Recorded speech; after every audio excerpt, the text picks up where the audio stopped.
It's been quite a while since I've last made a YouTube video, and it's honestly just because I've gotten really busy and just haven't been able to find the time to sit down and kind of update anybody or do any actual diabetic videos. So I'm here.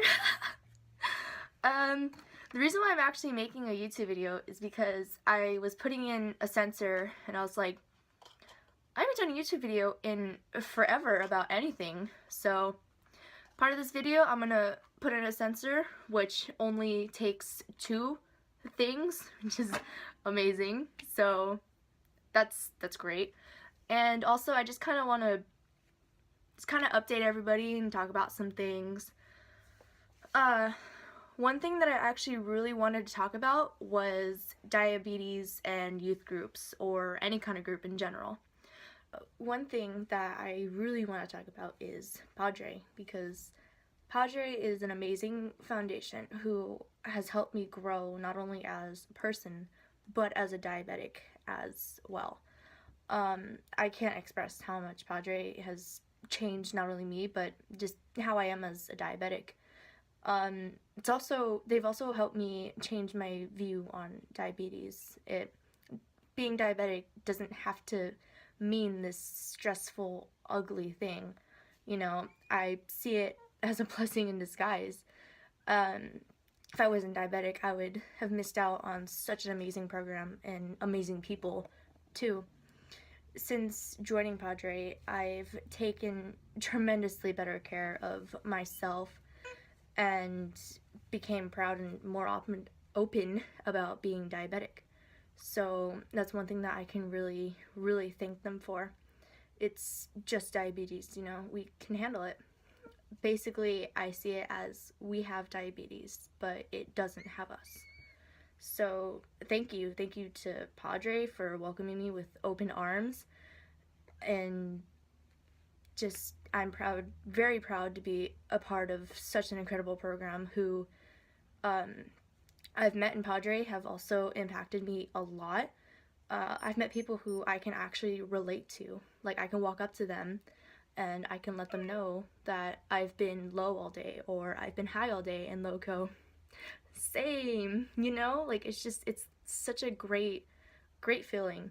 And being a part of Padre just really, really means a lot to me, and it's something that I'm very, very proud of.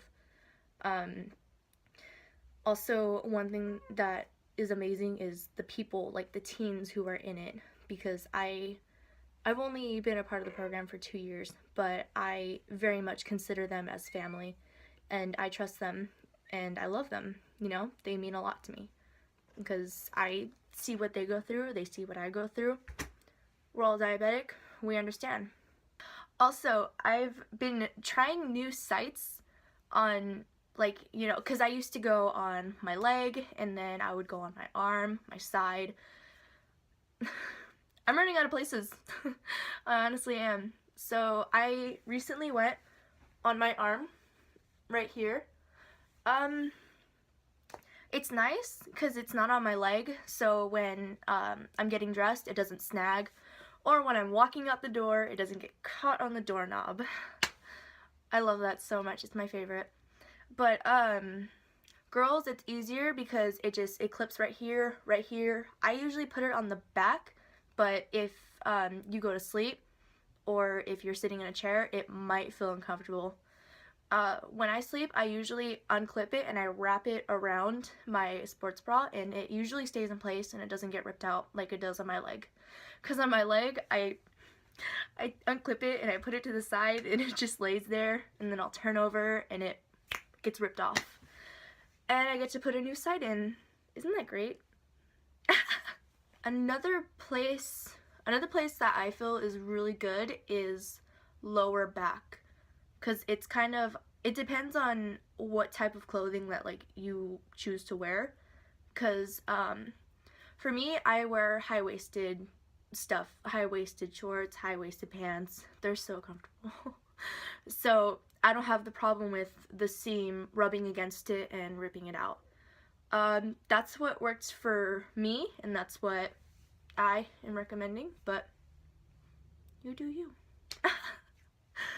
Okay, so one thing that I didn't realize when I was putting in the site is that this arm is usually the arm that I put my sensor in, because usually I have it on my leg and then I have it on my arm.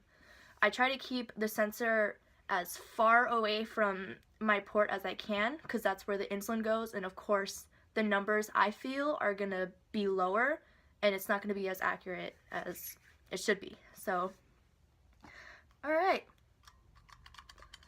let's do this. So one thing that I've kind of had issues with is that these fill with blood really, really fast. So you just kind of have to be careful with where you put it. So make sure you lay it flat. This time I'm going to use my hand. So it's flat enough. Go here, press it down. These two, lay on a flat surface. Take your fingers, pull it off.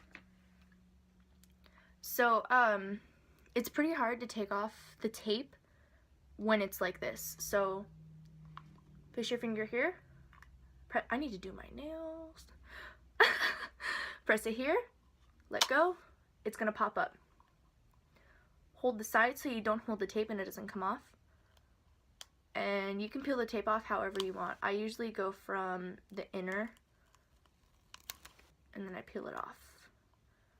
Once it's like that, you can press here because it'll make it easier to press it back in. Just press it down. Now you're ready to put it in. Oh, this is the bruise that I got from putting the sensor in. I might have hit an artery or a vein. Completely normal. It's just scary to look at. Okay. So. Okay.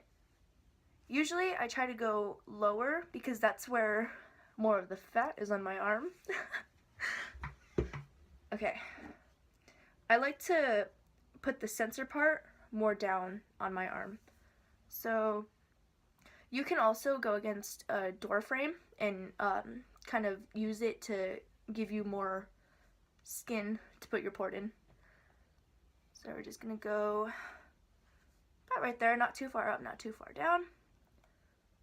Press the button, brace yourself, and it's in. Try not to press it too hard when the needle goes in, because if you go too far, then you might pierce something. Hold the button.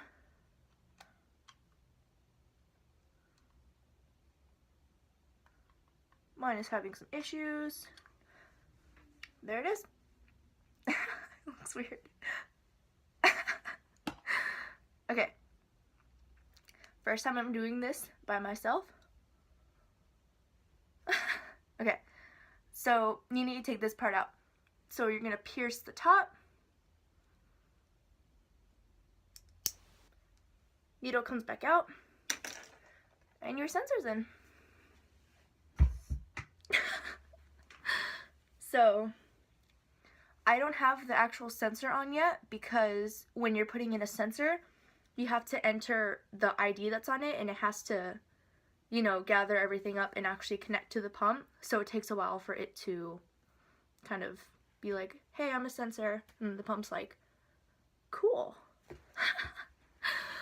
I do plan to make a lot more videos, especially because I'm going to be graduating this year, class of 2017. Just make more videos to try and help more diabetics, because another thing that really influenced me to start making videos again is I would still get notifications that someone commented and they're like, this really helped me, thank you. And people actually reach out to me on Facebook and ask me for more help, and I'm like, yeah, that's what I'm here for. Honestly, yeah, I'll help you. So that's one thing that I really, really enjoy doing, is making sure that other people know that they always have someone to talk to go to, and help them out with anything that they need. I'll even help you with unrelated to diabetes issues. That's what I'm here for. So, thanks for watching my video. Thanks for coming back to my channel. I've been inactive for quite a while. So I plan to make a lot more videos, and let's see how this goes.